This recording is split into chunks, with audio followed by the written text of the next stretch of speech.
Okay, we're down to our two algebra topics. These are both factoring. 20 through 22 are factoring by GCF, which is the greatest common factor.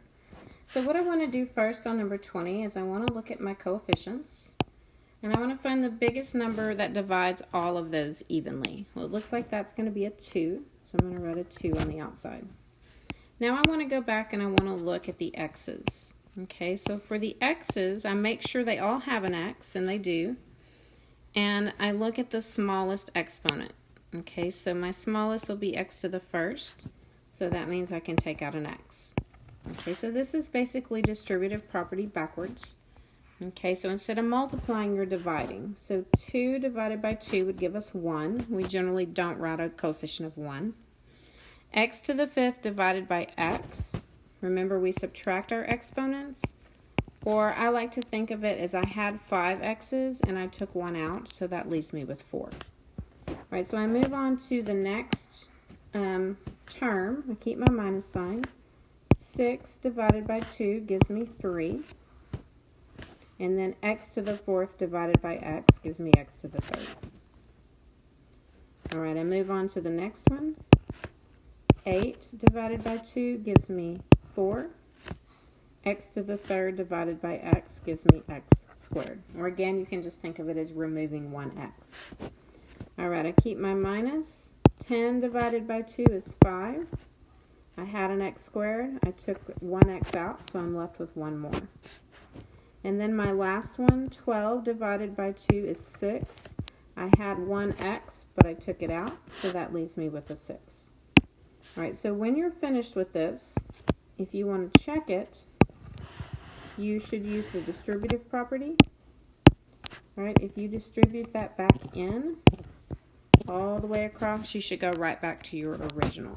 Okay, so if you can do that, then you know you did that correctly. You also have to make sure you took out everything. So if you took out the 2 but not the x, it would be wrong. If you took out the x but not the 2, it would be wrong. Alright, so let's move on to number 21.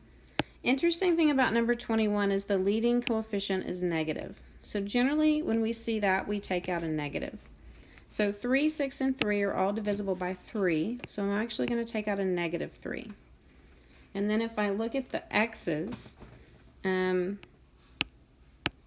see an x to the fifth, an x to the third, and an x squared. So I can take out the smallest of those, which is my x squared. Now you have to be really careful when you factor out a negative.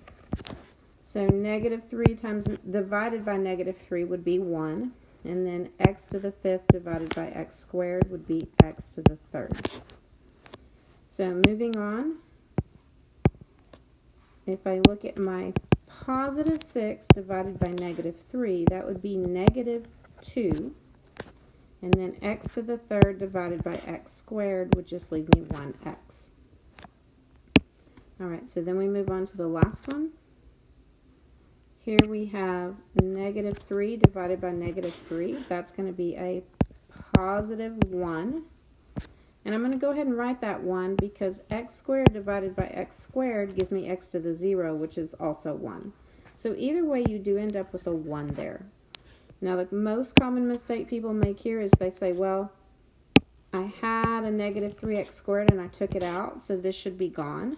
But remember, when you distribute, you should get the original back, and that will only happen if you make that last term a 1. Alright, so your final answer, sorry, let me erase some of this mess. So this would be your final answer, and you can check it by distributing. Alright, so let's look at 22. Let's start with our numbers. Oops. Go to my highlighter. I have a 4, a 12, and a negative 8. All of those are divisible by 4. Then I move on to my x's. I have an x squared, an x, and an x to the 6th. I can take the smallest exponent, which is just x. And then let me find another color. Y to the 5th, y to the 3rd, and y squared. The smallest would be y squared. Alright, so I'm going to go ahead and take all these colors out. And let's just see if we can do this. Alright, so 4 divided by 4 is 1. X squared divided by x is just x. Y to the 5th divided by y squared is y to the 3rd. Okay, keep your plus.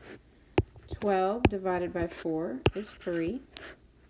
X divided by x is just 1, and I don't have to write that. Y cubed divided by y squared is just y. Okay, so you can also think of it as you had all of this, but you took the x out, so there's no more x's, and you took all but one y out, so you just left one y. All right, so finally, negative 8 divided by 4 is negative 2. X to the 6th divided by x is x to the 5th.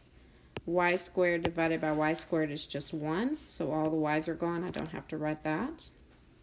Okay, and I can check this with distributive property.